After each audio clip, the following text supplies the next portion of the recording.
time to Nerdfights. Working culture collides in a world full of thrills. We've got the filter fingers. Race that ignite the debates that announce their opinions and debates that ignite. Mr. Know-It-All, yeah, he's alright, bringing you the latest in movie shows and all things tight. But hold on to your workhorse, don't let him slip, cause the real captain here is SaltyTrekker on the ship.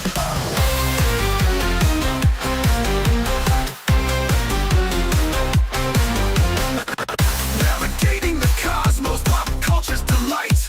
Debating what's nerdy, we keeping it tight. You know what that means, so don't lose sight. It's time to fight. Nerdfights. Navigating the cosmos, pop culture's delight. Debating what's nerdy, we keeping it tight. You know what that means, so don't lose sight. It's time to fight. Nerdfights. Y'all know what it is. It's Friday night. Time to get your nerd on. We got Mr. Know-It-All, the SaltyTrekker and Danny Dorkknight. Are y'all ready? Aight, here we go. If you're looking for me, you know where to find me. Cause tonight is going down. On Friday night, we have nerd fights. It's on tonight. On Friday night, we have nerd fights. It's on tonight. On Friday night, we have nerd fights. It's on tonight. On Friday night, we have nerd fights. It's on tonight.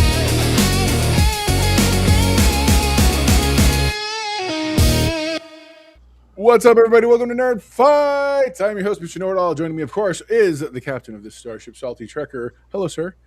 Good morning. And sitting in joining us, not only the lore master himself, Lore Reloaded, but also filling in for Danny, who's taking the evening off. Hope for a little bit of rest. Hopefully, he gets some of that. We'll see him next time. Yep. Yeah, what's going on? I'm looking forward to a fun show tonight, and he's not here, so his family can't get mad at me. Maybe, they're there comforting. Maybe that's why. Penny is here, so she might get mad at you. So, well, maybe Mom's he's yeah. he's there with her right now. He's like, get him, Mom. That's awesome. Kill her, mommy. Kill her. Go. That's awesome. He doesn't know I'm here. He can't hurt me now. So I know that I know we talked about doing some other stuff and whatnot, but I'm really, God, you guys were really getting into it before we got into the show about this particular scene in this week's Starfleet episode. So maybe we should just jump right into that if you're okay. Oh, you mean Well, the it's 60 seconds before Danny's it went not live? here. Sorry, go ahead. Right. No, I was going to say it's really too bad Danny's not here because he loved that opening scene so much. Yeah. Yeah. So are we going to talk about Star Trek After Dark coming to Cinemax? Well, no, I want to take it. I want to take it again, and I think we all just need some silence right now. And everyone needs to look at Mr. Know-It-All and remember the first episode when you and me told Mr. Know-It-All, "Hey, this looks weird," and Mr. Know-It-All made us look like perverts, and then showed all of those other comments from other people. Right. And I just think that we should sit in silence and just appreciate how well that went. And in fact, we should queue up a video as we see the Betazoid slowly lowering herself onto Stop it. the Stop Caleb it. Stop the while we're show. having our moment of silence. We could That's do that. horrible. We could also do that. And there was like I think the great California governor, who failed going to art school. There were no signs. Right. There were no signs. Who We knew? didn't see it coming. It came out of left field. Never Yeah. saw it coming. Never. If only someone on the first Literally. episode could have said, "Hey, this is weird. They might go somewhere wrong with this." If But only there were two people here right now that desperately tried to warn people that To it be- was coming. But to Was be that fair- Mike said? Did anyone else wonder if Holly Hunter's character and Paul Giamatti's character were exes? I didn't. to be, I didn't. I changed the subject too, by the way, just so you know. But to be fair, Salty, they were in their 20s, so that. Oh, that's true. That's Yeah. true. That makes it all good. Oh, It's perfectly normal to be 40 or 50 years old and watching a 20-year-old. yeah. That's normal. Wow. I'm sorry, Mr. Know-It-All. Did you want to say anything? You have anything to say, or you just want to stay the fuck down? That's awesome. No, man. No, I look. Okay, the only thing I have to say rebuttal wise is not you guys are not wrong in the least. But what I will say is, just because the end result is this does not mean that every single thing was telegraphing it was going to get this graphic. Because even I was like, "What in the world?" This like really because this went like from zero. If the past things we've seen were not slow buildups to this. This was shockingly like provocative. Like Wait, at wait. one point I'm sitting here going, "What the hell am I watching?" Because I remember I got into Star Trek when I was 13. And 13-year-old me would have like been like, "What is? Whoa, my mom can't see that I'm watching." I wouldn't have let 13-year-old me watch the previous episodes of this show. All right. So, That's yeah. fair. And if you think those episodes are 0, then this was what, a 2? No, that's my point. Is this was extreme? This suddenly, I mean, not so much. Okay, not so much that like we've never seen a couple in bed before on regular television or PG-13 television. I'm sorry, there was like writhing around, and you can visualize what's happening without having to see. It was very gratuitous, and I was like, I hope this has something to do with the rest of the episode and not a thing. And literally, 4 minutes. once you got us into it, it's Yeah, like that was 4 it. solid minutes Yeah, of hot loving. it was extreme. But you want to know, for me, something I think that says about the episode? What's up? I still think it's a good episode. And that is the worst opening that Star Trek has ever had. We have almost literally had Michael Burnham come on and say, hey, if you're white and you're straight, you're a bad person. That has better than what this opening was. Yeah. But it's still a better episode than any Discovery episode we've ever seen. Yeah. You know, this is 13-year-old me. You would have snuck this under your bed. Well, probably true. But Very true. But I'm serious. I think that No, I'm with you. I hear you. when I saw the first 4 minutes, I was sending you text messages and saying, man, this sucks. Yeah. And then we actually got pretty good. Like if they had removed that, this would have been the best episode Yeah. of not of Trek, of a Starfleet Academy, I think. Right. I do Really? think it's a better episode of Academy. I will grant you that. But Academy is still trending to be one of the worst Star Trek shows. And this opening didn't help it. Yeah, but no, but I also feel like the opening gets, aside from the fact that when the episode's finished, I'm sitting here going, what was that? Well, and Because I it still has so think, little to do with the episode, because the episode was real. I enjoyed this episode. I But did you have see- someone in my comments say to me, the only reason I'm enjoying it is because I've been starved to this point. And I had to go, that may or may not have truth to that. I don't know yet. I don't want to just flat out dismiss that idea, but yeah. But you just made me think of something though. When you were saying that, okay, so they have this long drawn out, Team America, World Police type Oh, yeah. segment. Yeah. And then, and you said just now, and it had nothing to do with the rest of the episode. Not if my theory is true. Oh, God. And honestly, that's the only way it makes sense from a narrative. Is that because that is the because that's the okay, so just so we can get into it here, of course we know a little while later that what's her name communicating telepathically with Caleb is a very important plot point. And while they are actually coupling is the first time they actually communicate telepathically. Not only Yeah, that, she's in his head and the whole thing. Right. Yeah, he gets and, upset. right, and so the and so not only that, but when he tells Jaden that she is communicating with him telepathically, Jaden immediately recognizes that that means they've been screwing. And I mean, so, I think he was more classy than that. well, he didn't say, "So you've been screwing," right? No, you know, you've been playing Barry the Targ. You know, no, he hasn't. He didn't say anything. He didn't say anything like that, though. The thing is, he didn't No. even give a He weird said, look. "So you've been." He said something is similar to that. But again, first off, Jaden's not the brightest crown in the book. But he also, I like the way you put it earlier. what You said the sharpest crown in the box. yeah, yeah. He's not the A team if you're going to have like anything intellectual wise. But he also I just I didn't get that sense on that's what was happening. And there's just beyond you saying the writers are competent, and I will back down if you will say Starfleet Academy writers are competent. If you'll say that right now, I'll agree with every word you just said. So let's start there. Are you willing to say the not and don't hedge it? The exact quote is the Starfleet Academy writers are competent. No, I'm not willing to say Okay, that. then But I'll wait, take you on. wait, No, wait. hold on. But No, you I just no, wanna- no, it's my turn here, buddy. No, I wasn't You finishing set my up a point. completely false premise here because you're suggesting that only if the writers are competent that they meant that they screwed. The incompetence of the writers is exactly why they're kind of setting up that betazoids need to screw in order to speak telepathically.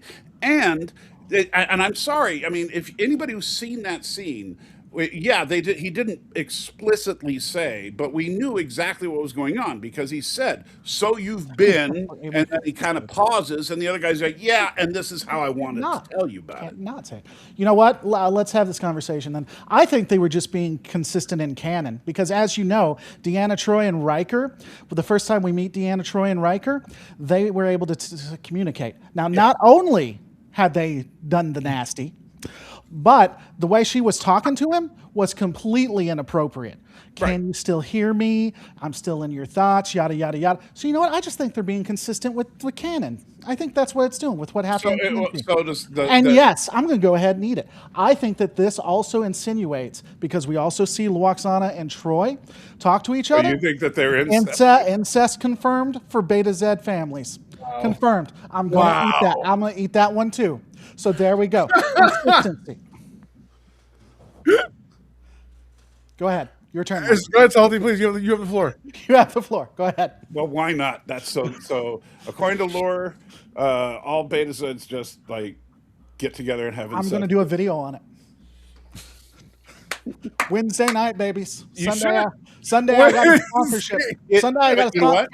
Sunday I got a sponsorship, so I can't be that one. There you go. Wednesday, But babies. you're just Wednesday confirming my idea then. Okay. Which is they're all horny teenagers. What am I? Well, yeah. Well, we know that. But I'm just saying. So. But back to like Mr. Know-it-all's point. I think that is. Why did you turn it back on me? Because you were trying to say that the sex scene had nothing to do with it, but the sex scene had everything to do with it because that's the establishment of their mental communication ability. Forgive me. Let me back up a second because I do know you guys want to get that kind of canon talk. My issue is not whether or not the sex scene itself had to do with the storyline. My issue is the sex scene had nothing to do. It didn't serve any purpose. As anybody who knows, I'm a craft person. Okay, so I'm about how you make these things. Mm-hmm. There's a million and one reasons not to have a sex scene. Hollywood, to the point of having intimacy coordinators and the like, are geared toward not having those kind of scenes if possible. Sure. So the fact is, for some crazy reason, this show thought enough of itself, or highly enough of itself, that it said, we're going to stick this scene here because we don't have the capability of implying that sex happened. I mean, we've never ever seen just two people sitting on a bed after the fact or something like, and you can get into it in a less volatile way. This was meant to be, but this is meant to show the level of intimacy, I think. Right. You absolutely can. I mean, like heck, in Strange New Worlds, we had where we would see Pike. Like remember in season 1, the one with the kid being turned into a computer. We see Pike and the woman in bed after the fact. Right. We don't see graphic scenes of them. Yeah, we don't see gyrating in the whole 9 yards and all that stuff.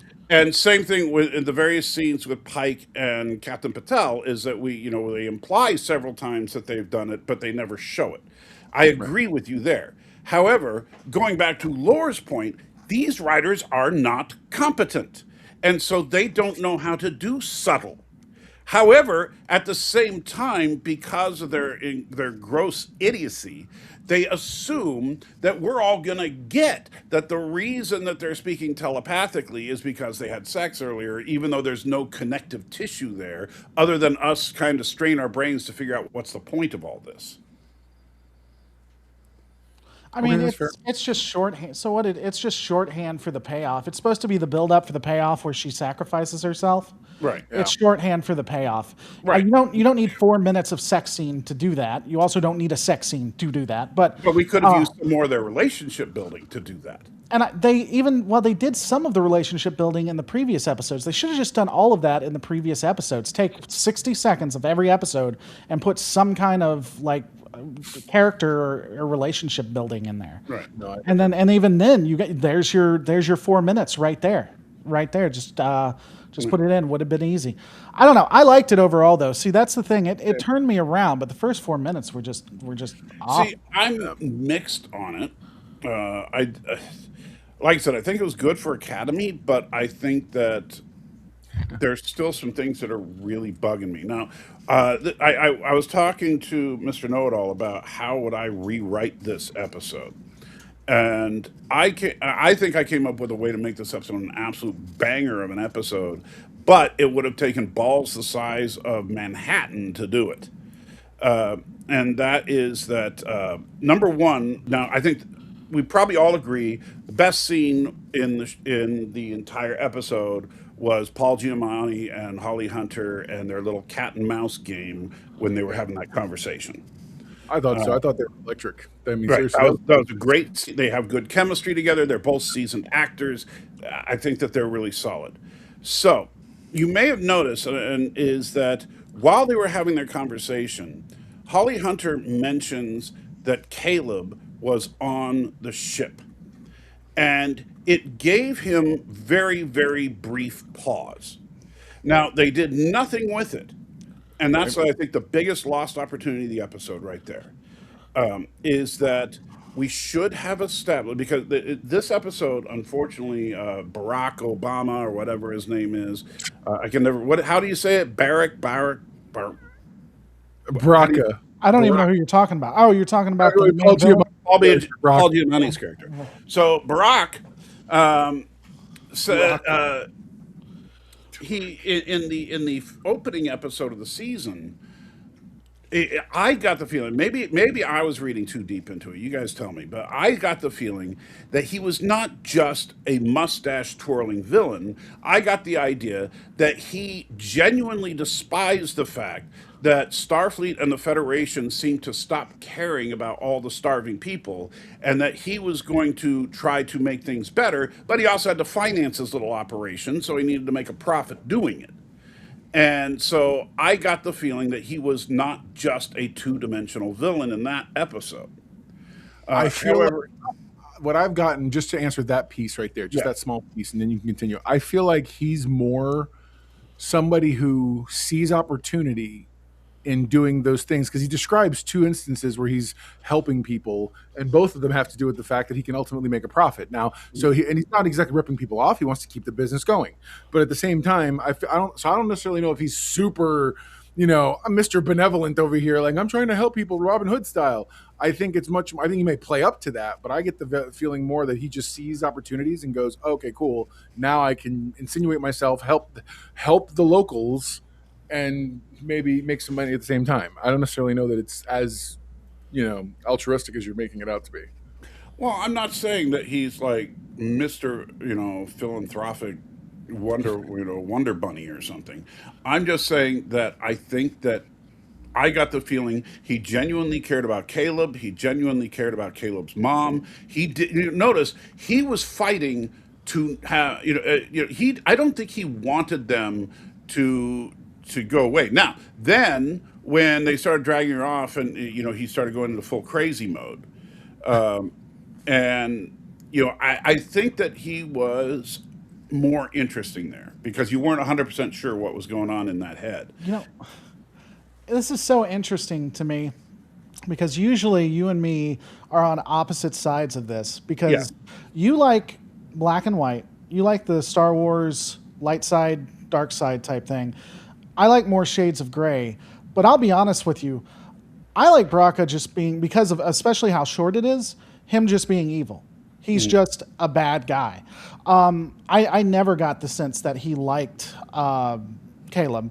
I think that he uses Caleb as a pawn to him, and that he hates Aki for whatever reason that I don't know that they've even really explained, beyond shipping him off or whatever. And I think that he just uses him as a pawn when it comes to that. I think he works as a one-dimensional villain, and I think in some instances, very rarely, it's okay to have a one-dimensional villain. And I think he works as a one-dimensional villain. Okay. Well, I think that I'm not saying well.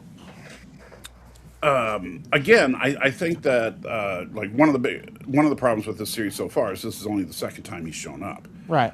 because he is the best character on the show, and The thing is, I've always thought he's a cartoon character. My big issue with him in previous episodes is that every time he came on the scene, he seemed to outshine everyone. I really think what made it unique for this was, one, the character got to breathe, absolutely. But also, his interactions with Holly Hunter, finally someone was jousting with him who was of equal talent. And you could see there's a big difference when he's in those kind of scenes and when he was with the kids on the bridge and stuff.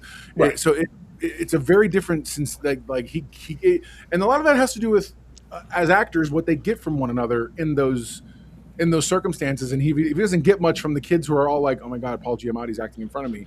But then you go to Holly Hunter, who's like, yo, what's up, homie? You want to compare trophies? You know what I'm saying? I feel like there's a difference in the game, and they both respected game in terms of what they both brought to those scenes. And it's funny because it actually made me think the same thing of Holly Hunter, that she feels like she's kind of floating through some scenes, or at the very least that she's carrying most scenes she's in, versus well, she almost feels out of place because she's not a bad actor. I don't know that I think the kids are bad, but Well, I definitely no, but you know what? I think that and I'm sorry I can't remember the name, but the Jem'Hadar character, she is so one note. Yeah, number one is definitely she's. Yeah. Well, they tried, and again, and people are going to blame it on the number of episodes or whatever. Yeah. They tried in one with the whole when she's talking to Jaden in the Klingon one, and you're like, where is this? You've made no connection with him past the first episode. Where is all this coming from? So I don't know. It's just she's. I feel like just push for the relationships with them to her. And I think that the problem is that part of what we're giving excuses for is also one of the biggest faults of the show. Is that it's only 10 episodes, and so they can only do so much. Well, how about we not do it for only 10 episodes? How about we do a 20 episode season so we can develop some of these characters?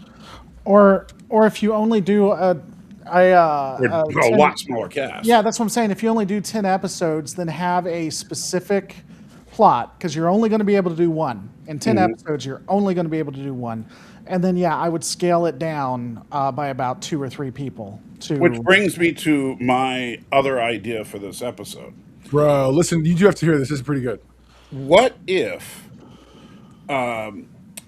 we had a massive tragedy in this episode, and all of those characters other than Caleb that we've gotten to know over the last few episodes were eaten?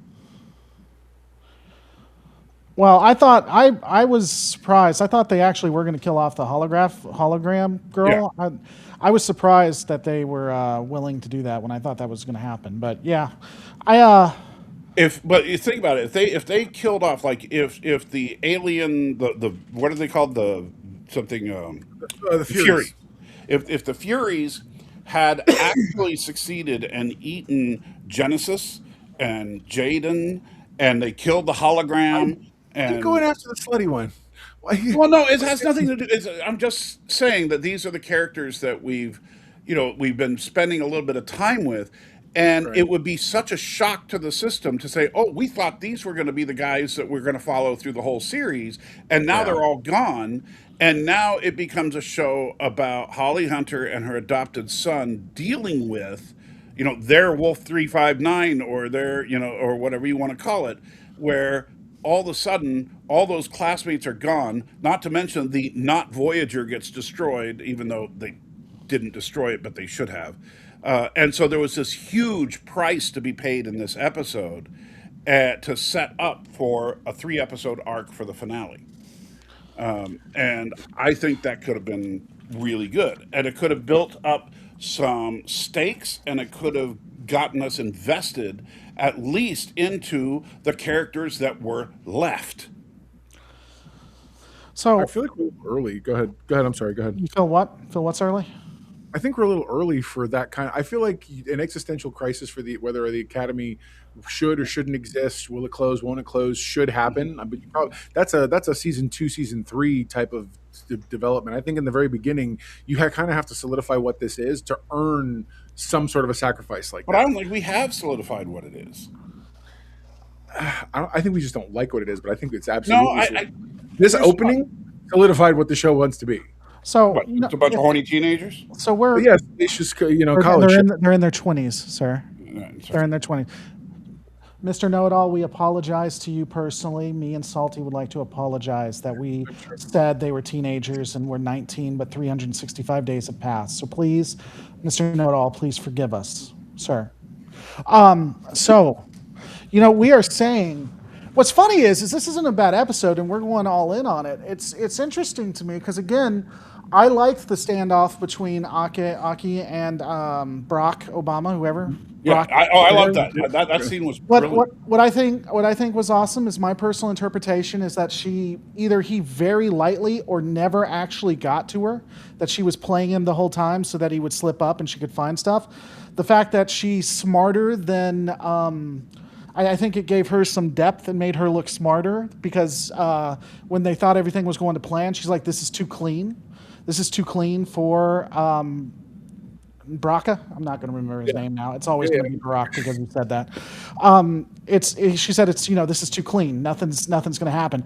Now I have been sick with the flu, so it's possible I wasn't on my A game. But I'll be honest, they actually got me with the station itself because when the new whatever it was, what was it called? The Whitmore, the Columbine, The Not Voyager. the not The Voyager. not Voyager, yeah.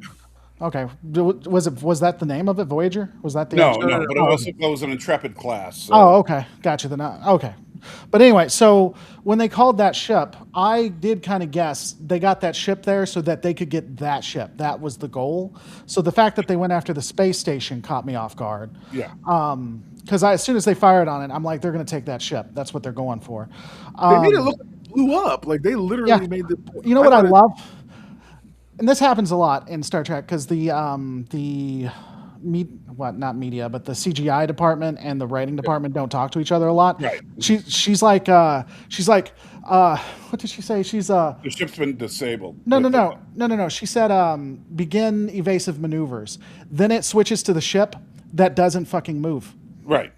I love that. Now that happens a lot in Star Trek, but I thought that was hilarious. But They should have done Maneuver Riker 1. That's what they should have done. Yeah. And then it would have tied back to the beginning. This entire thing could have been about sex. Yeah. That's the entire undertone of it. So I thought that it was decent. I thought that you had 2 lives that were given that were very Starfleet.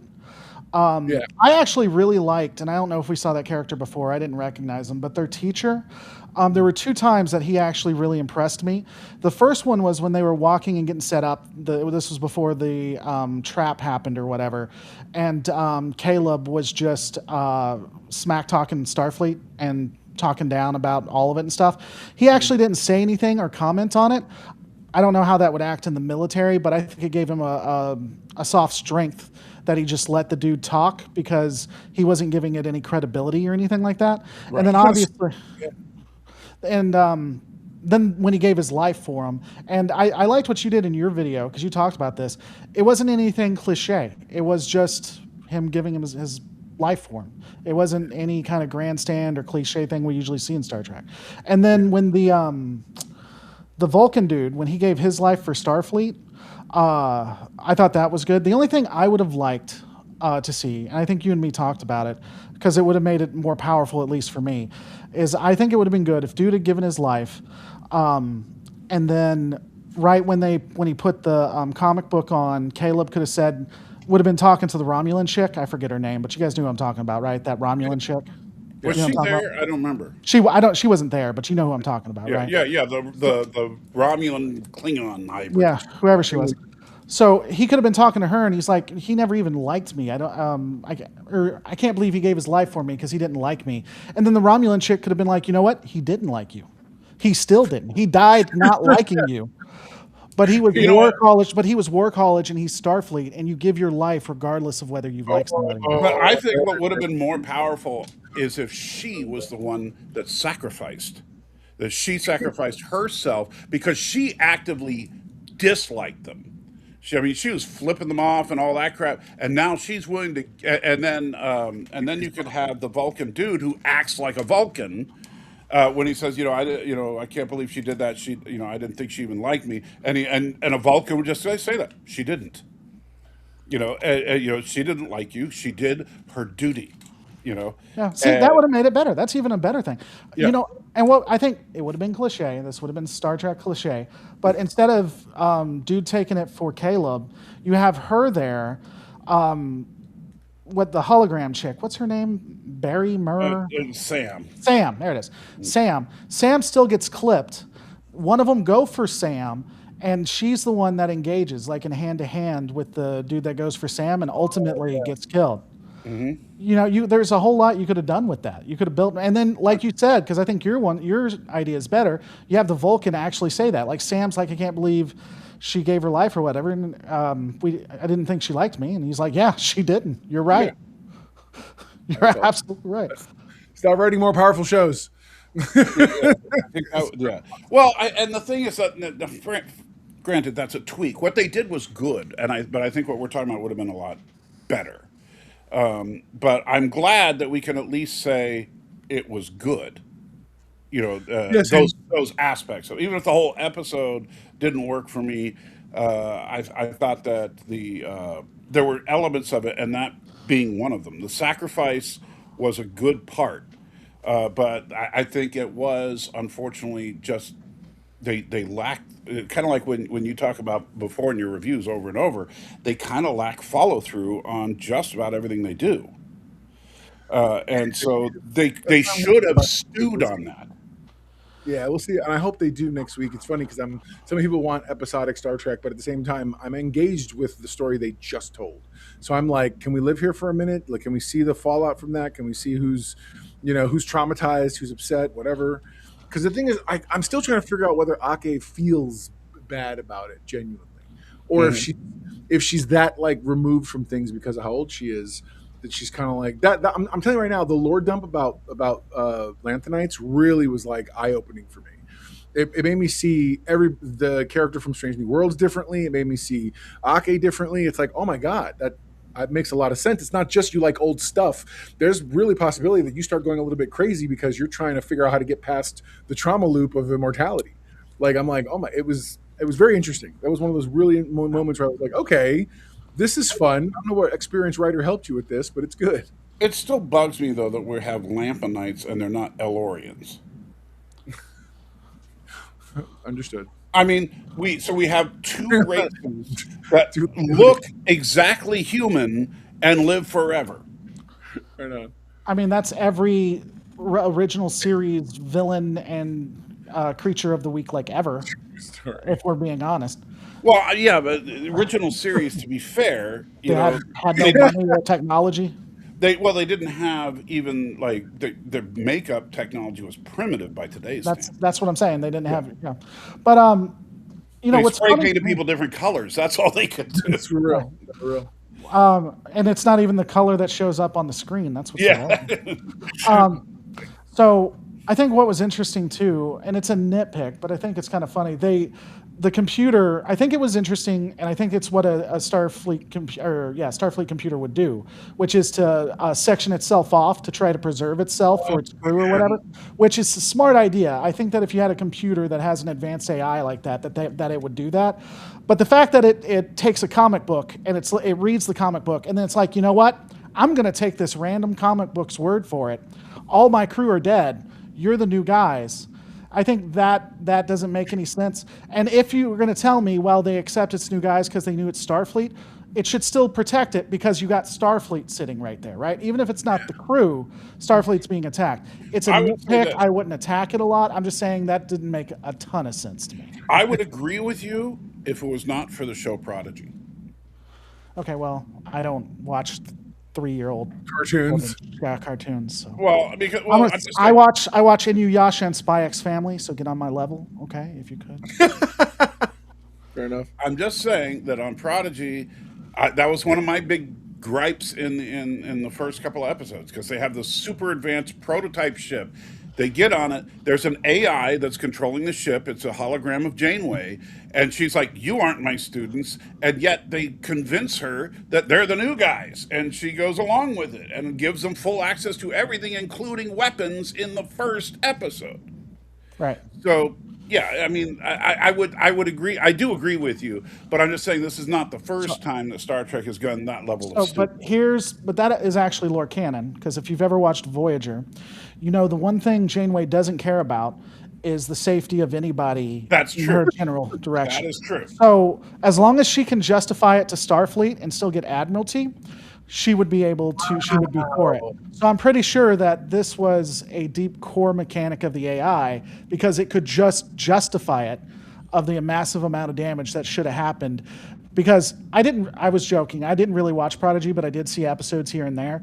Not only did they say we're the new crew, she led a crew of formerly enslaved children who have probably been through all kinds of traumatic and horrible events and gave them some of the most powerful technology, not in the sector, in the fucking quadrant, and just gave it to them. These are people who have had traumatic experiences and were slaves. You probably want to give them some downtime before you give them the ability to take out entire planets. Just a little bit. Yeah. But it all worked out, so we don't have to worry about that. And then all the ships went red and started destroying each other. That happened too. Yeah, because as long as they're red, you know which ones are the bad guys. Yep. Yeah. Mike says, honestly, the comic book Gambit sounds exactly like how it would go with ChatGPT. It's awesome. That's all right. I think it's great. So I was still trying to understand that a little bit too. So basically the ship, they were trying out this new warp technology or travel technology. It explodes, and so the Federation just creates a comic book around these people. How does that? And not only that, but a comic book of original series characters. They did. It did look like they were wearing original series. They were wearing the original series uniforms. Yeah. Not even the Strange New World version, the original series uniforms. They probably decided, well, every comic book Star Trek changes uniforms anyway, so we can just go ahead and make them. Maybe we went back around full circle, but no, they did very much like that. They did. These guys were 200 years ago or something, not 9,000 years or The singularity 900 years. drive, even if it was broken, they left their broken technology just floating out here, so people could, take it. That's the craziest thing to me. So Hey, you know what? Wait. This isn't the first time because remember they abandoned Discovery for however long it was that they left it just floating around. So did they ever explain why? Did that come back? When did that come back? why they abandoned it? Yeah. So that the timeline lined up. I don't. No, I get that, but wasn't it supposed to be found or something, or they just left it there? Because I understand they did it for the short, right? But I thought there was going to be an explanation why it was there. No, I think the explanation was, oh crap, we got to do something. So, and so, hey, let's for some reason take off all the paint and stuff that made it look like an advanced ship, and so that way the short can be canon and not break everything. I mean, I feel like I like what writer just said. I have to assume that they're more than just comic books, maybe. So it doesn't take much for people to suddenly mythologize situations. And in today's day and age, we make a movie almost immediately. People are signing the movie rights to horrifically catastrophic events. So it's not like it's crazy that based on something like this, people wouldn't try to show the heroism of the crew or try to capital. It's almost like a form of propaganda. Hey, Michael Jackson's coming in a couple of months. Even though these guys killed themselves or just did something bad in Starfleet, they were heroes. I forgot that DS9 episode where they were talking about Superman at Wolf 359, and they had a comic book about it. Yeah. I forgot that episode. So this is not a comic book. It is a Star Trek comic book. I apologize. So yeah, I said Superman because I thought you might connect with it, but okay, I'll do the joke differently. Give me a second. I forgot that episode in DS9 where they had Super Mega Man of the Star Trek universe, and he was actually on the USS Excalibur, and he went hand to hand with, what was his name? Locutus. I forgot they talked about that comic book. Was that better for you, Know-It-All? Did it do better? Was the joke better? Did it work? loved. I want to know loved what you loved. they actually based an entire episode in hologram program after a Pulp Fiction hero, and had the characters and actors in that scenario because that's probably the closest equivalent, i.e., Voyager. I mean, I know I'm not telling you lore you don't know because I mean you are the lore guy. What pulp? I don't What tell you Pulp where Fiction? Pulp that they have literally What Pulp had Fiction episode did they have in Void? Are you okay? pulpy. I'm sorry, when they Are were you- in black and white, and it was basically okay, a buddy? Flash Gordon to knockoff. That's not Pulp Fiction. No, pulpy. I have to Oh, explain. I thought you said Pulp You? Fiction. Oh my goodness I thought you gracious. said Pulp Fiction. I mean, I I know apologize. you know, Listen, but- I don't have a wildly popular channel like you do or anything like that. So if you'll forgive me. So I'll go and focus on my channel, and you'll focus on yours, and I'll just sit and expect to see a video on that Voyager episode Okay. now. I thought you said Pulp Fiction. That's why I was saying, what the fuck kind of sorry. episode are you talking? What did I Pulpy- miss? Pulpy fiction thing. Yes, I got you. know. I hear how you heard. I'm sorry. Anyways, but yeah, like that to me would be the closest equivalent. You're right though. Also, why did we go to the 32nd century to have comic books when they was shown we can do hollow novels, so to speak? But that's why I was saying that, because and we never saw it beforehand. I mean, if you want to still man the argument, obviously it's first off because I would say because it's post-apocalyptic, you probably don't have holodecks as much as you did before. So maybe they went back to the written medium, but they have a lot of stuff that you aren't supposed to have if you're in post-apocalyptic thing. I don't understand why, to your point, they have this training ground that people can get into. You would think they'd have better defenses than that. Or at the very least, when a tragedy happened, come take all your graphic pictures, and now you build a hologram program that is a much safer environment to try out. I mean, and I think we talked about this. I don't mind them actually going and actually doing it there and stuff, but if you're going to have it, it needs to have programs. This ship has already been attacked once, so you need to have. They did have a ship that was 30 minutes away, which I guess is better, but a lot can happen in 30 minutes too. Agreed. Well, and I think the whole thing about this whole thing being about him just raiding the space station. When did he do it? Well, I assumed it happened while that was occurring. So, I mean, but it doesn't seem like he had time to get to the space station, get everything that he wanted off of it, and all that between the incident and someone else going to check. oh, I don't know that he did it. He may have had other people there doing it for him. Also, how did they hurt Sam? It disrupted her Matrix. What did? the weapons, which are different from the phasers that she was being attacked with, And why would they hurt a hologram? because they're specifically attuned. You see, what happened is these are raiders, and they take on all kinds of different kinds of entities. So it's specifically attuned for not only organics but holograms. So they knew they were going to be fighting a hologram. They weren't sure, but it is possible, especially when you consider the Caskians, which do exist and are now starting to expand. They're probably trying to be more ready and prepared for it. Okay. I'm glad that I didn't catch when they established all that. Oh, they did. It was subtle between the lines. It was very subtle. If you watch, if you know what you're looking for, it's pretty easy. You can see it. It's pretty apparent. It's when the one character said, "Oh, this is not the way I wanted to tell you," but no. Yeah, That's that's the actual scene that it happened. That was the subtext. You got it wrong, actually. That's what he was talking about. oh my god. I just assumed, look, they didn't explain it, and it doesn't make sense because she's already had stuff like fly through her or whatever. But I just assumed that if she gets hit, it destabilizes her matrix or whatever. Yeah, but it Again, looked like doesn't make she sense. actually just got injured, and it just didn't make sense. So can we talk about the more controversial thing that I want to know about? Did Starfleet really capitulate to the terrorists? Like, did they give in and like cut off this species' warp technology in order to get that felt like a very icky decision to me. So yeah, I can't see them. So that was one of my things too, because I would never trust Starfleet again.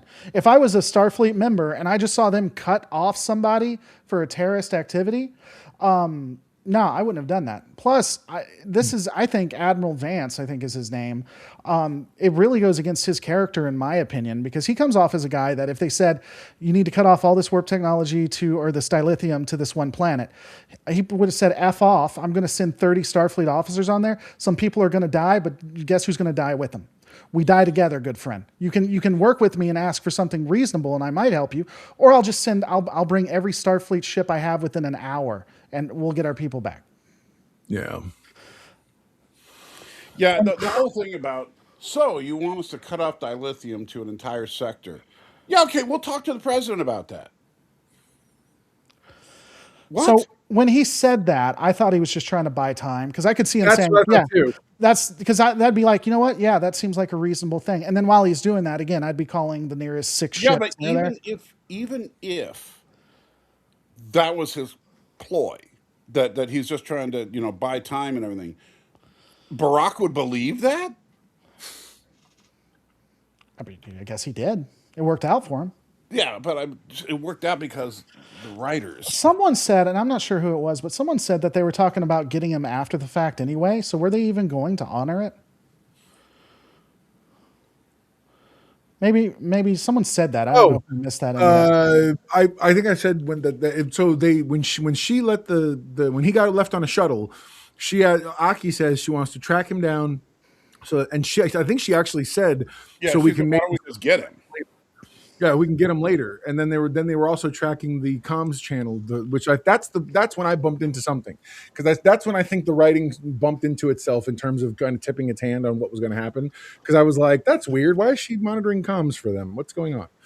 And I guess there's always a possibility they could be talking to somebody else, maybe standard procedure. I don't know, but it just felt like an odd command that right amidst everything else.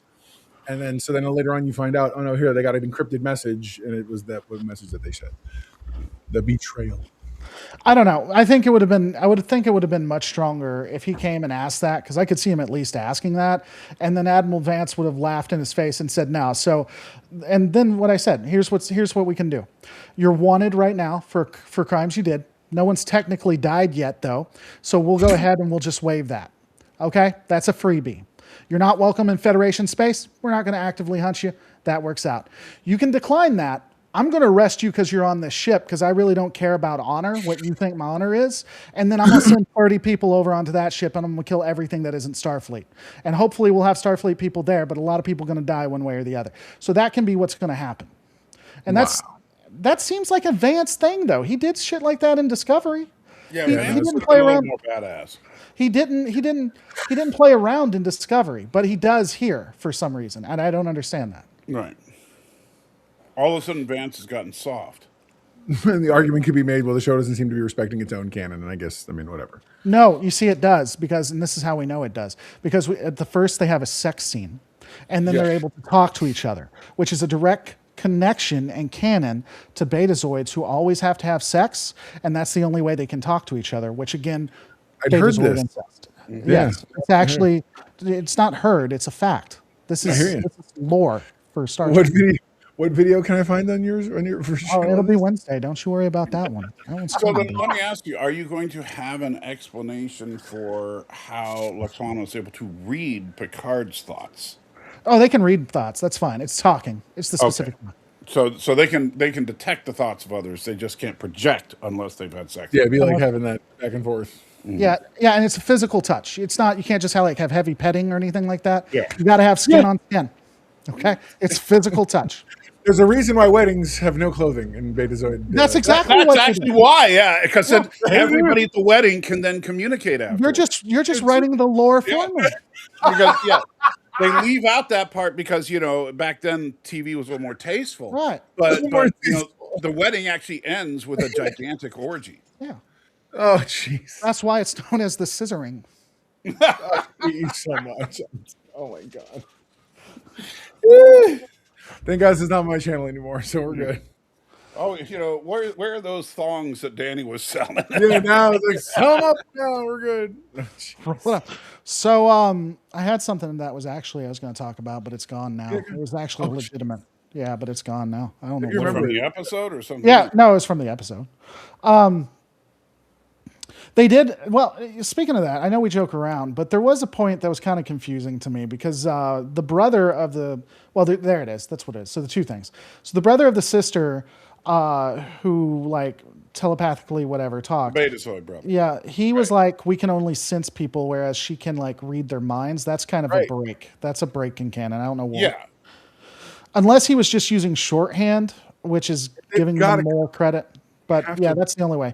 Because he's like, we can sense and she can actually do it. The other piece to that, I think, is how do you telepathically scream through somebody?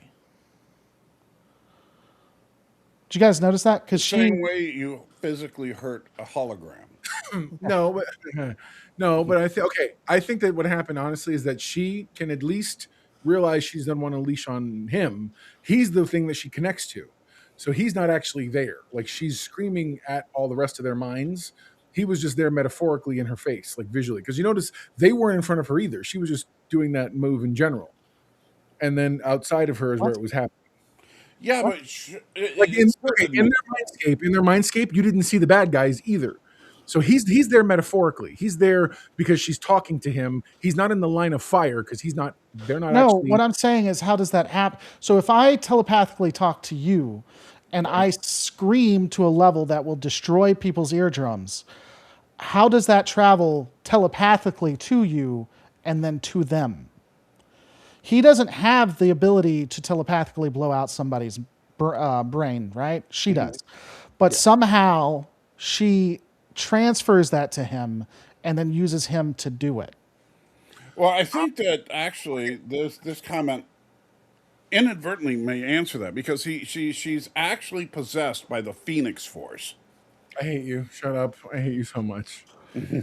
So let me give an actual answer that I think may or and I'm going to speculate also. I honestly think that she was not. That wasn't happening through him, and it wasn't a noise. I think that's the representation of what was happening. But I have a feeling that you would not see the way they. But the if way it they- wasn't happening through him, why did she only see him? She should have Because they- seen she wanted- all because of them. She's trying to say goodbye to him. She was saying goodbye to him, but she was unleashing this thing with her mind on just the enemy minds. Okay, Not- so what do you think the over under is that next week she's just fine? I hope not. I So really do. the problem with that is, though, they go out of their way to talk about her dad being deaf because of her magic scream. Well, that goes back to the incest thing. Okay, Yeah, no, you're so- absolutely right. I wasn't connecting those parts. So- and they go, and so they do go out of their way to talk about how this actually, and then they go out of their way to talk about how they're sensitive to sound, which also something else you point out. They're standing right next to that door when they explode it, and they're sensitive to sound. By the way, just pointing that out. But another thing too, I don't know how she could have transferred that, but she also could have told them. No one ever told them that was a weakness that they had, which would be an advantage that they could have used. You know what I'm saying? Because if she had said, "Hey, just thought this might be important," they have a sensitivity to sound. Right, and then let That- them tech the way out. Yeah, because they have access to a computer that works. The computer can't do a high end sound that at least disables them or something. And in they should have fact- at least mentioned it. Like if she gave him the information they had that they, do you guys see what you're doing? Do you see what you're doing? yeah, we're writing. No. This is Star Trek mentality.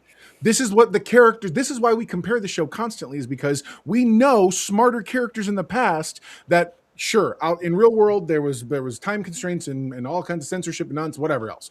But in universe, the geniuses of the past start of seasons and eras we've known would have thought through that to get to where you're at. This uses the shorthand that is very lazy and sits here and says, "You're now an X-Man.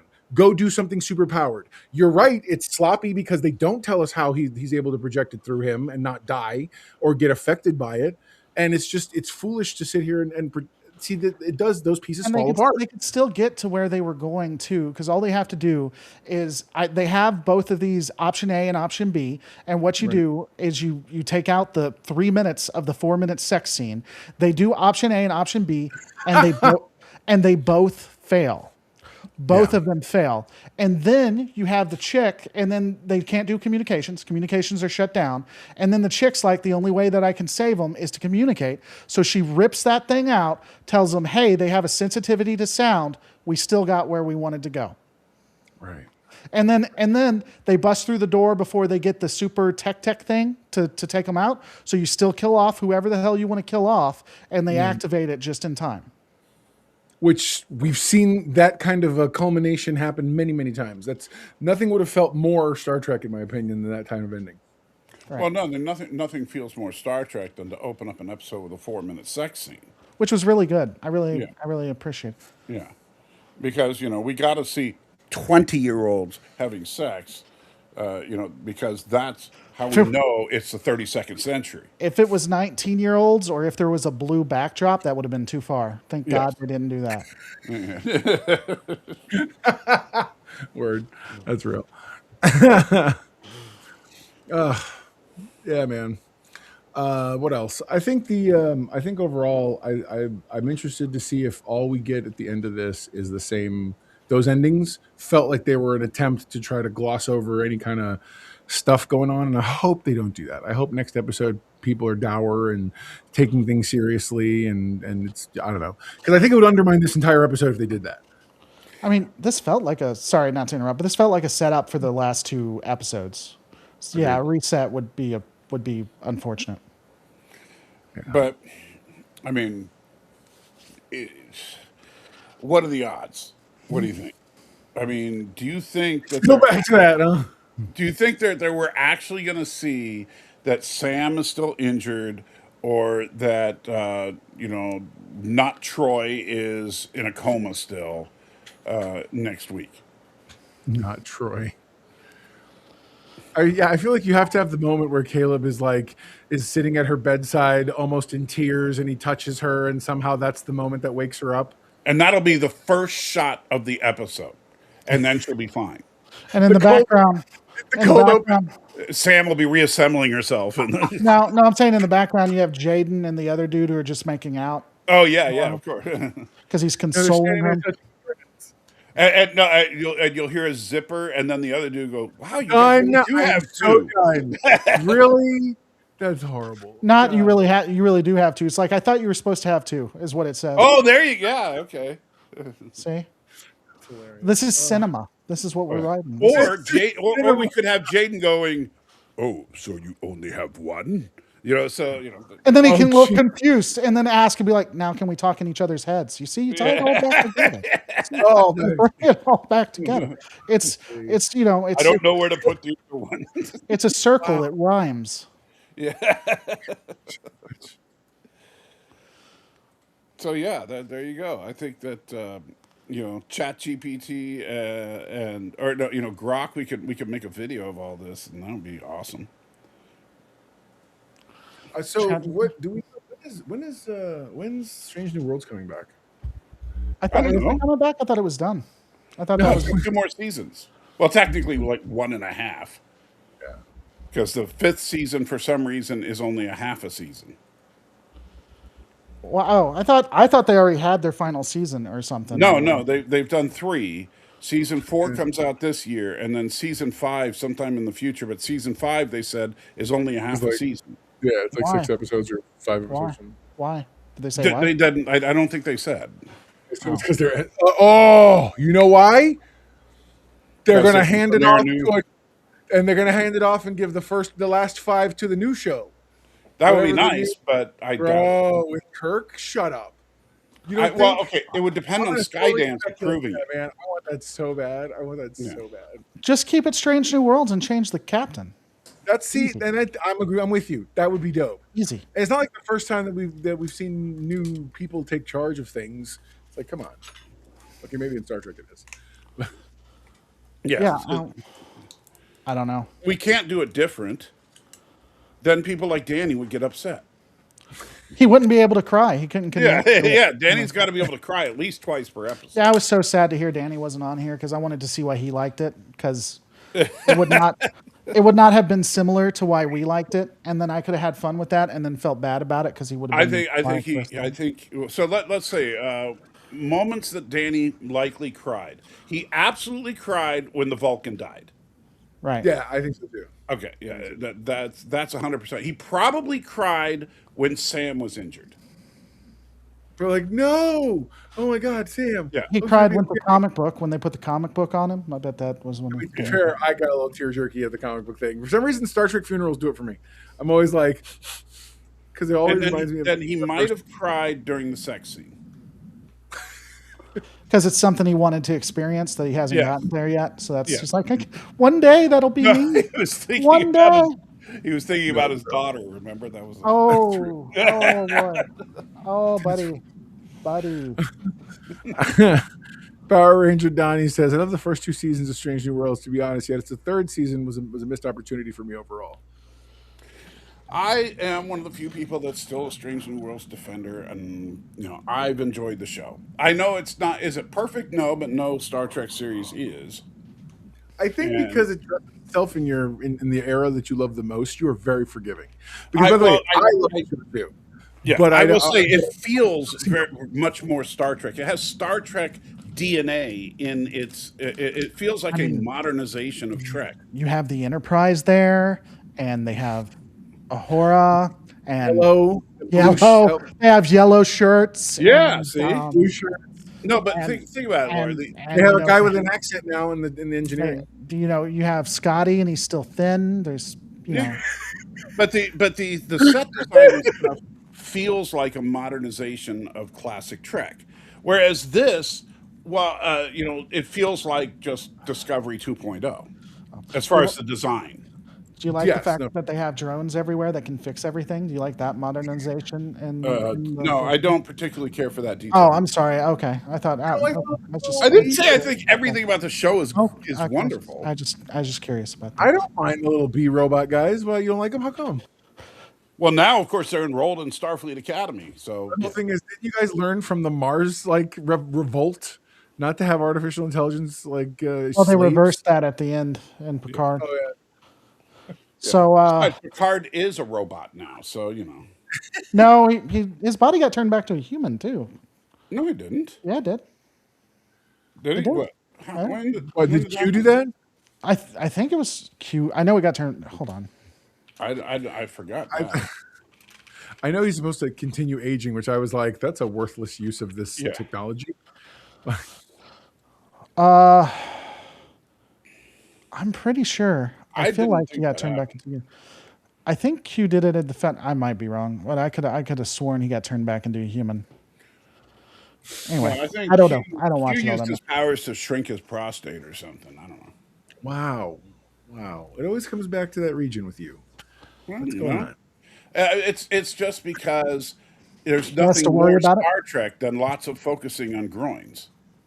Right. Sure. There you go. Let's go with Yeah, that. he grew up with Kirk, so that's an actual consistent Yeah. I thing. feel like that tracks. Right. Which is yeah. funny because Kirk has probably God. gotten screwed less than just about any other Starfleet.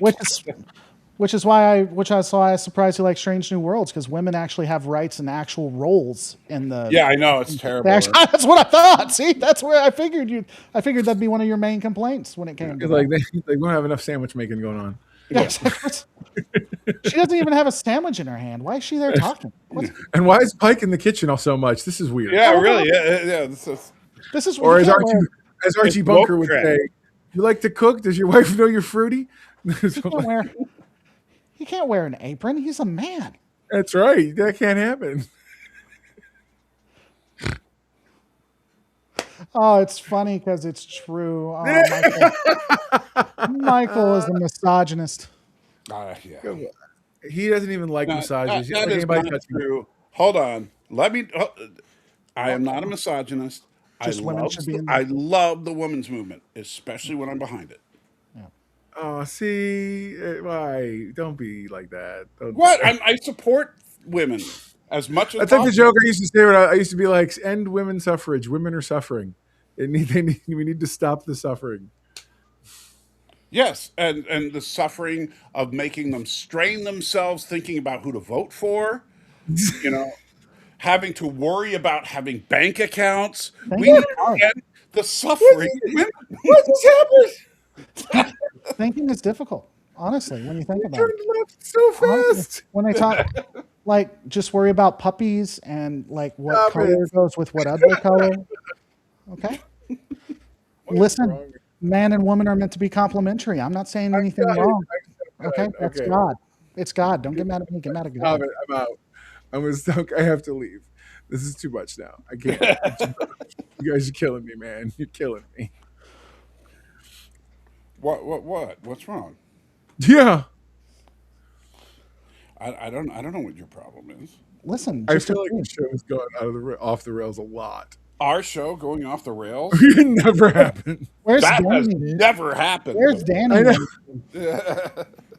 If That's Danny real. was here, this would never happen. Yes. We'd be talking about how it's appropriate to watch like two 20-year-olds like stare at each other in lust. The thing Well, is, now it was so. straddle each other. That's what the reason why I used the Team America sex scene in my video when I was describing is because like it's literally that gratuitous. It was so shocking and jarring. Again, I showed it to my wife and she was like, "What?" And I'm like, "I know."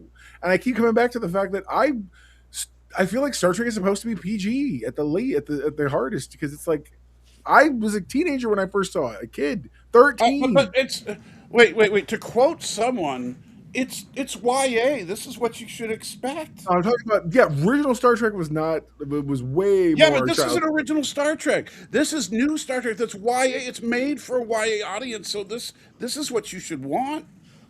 That's what I'm quoting someone from like last week or the week before. You remember, Laura? Yeah. Yeah. I mean, and there's something like it's okay that they're using sexual promises for them to get things done. No, they're increasing the Yeah, sexual yeah, tension on yeah. this. Yeah, it's just You're not gonna, no. You're not going to It's rope all okay. your nonsense that It's wasn't right. promise into this. meeting. No. Oh, I'm sorry. So his part was right and mine was wrong. Can you just say yes to that for me? Yes. Okay. I'm good. We're done. Cut it. Cut it. We're done. That's it. That's the thing. That's the show. Thanks for coming, guys. I want to thank you so much for watching Nerdfights. Watch us every night, Friday at 7 p.m. Central Time, 8 Eastern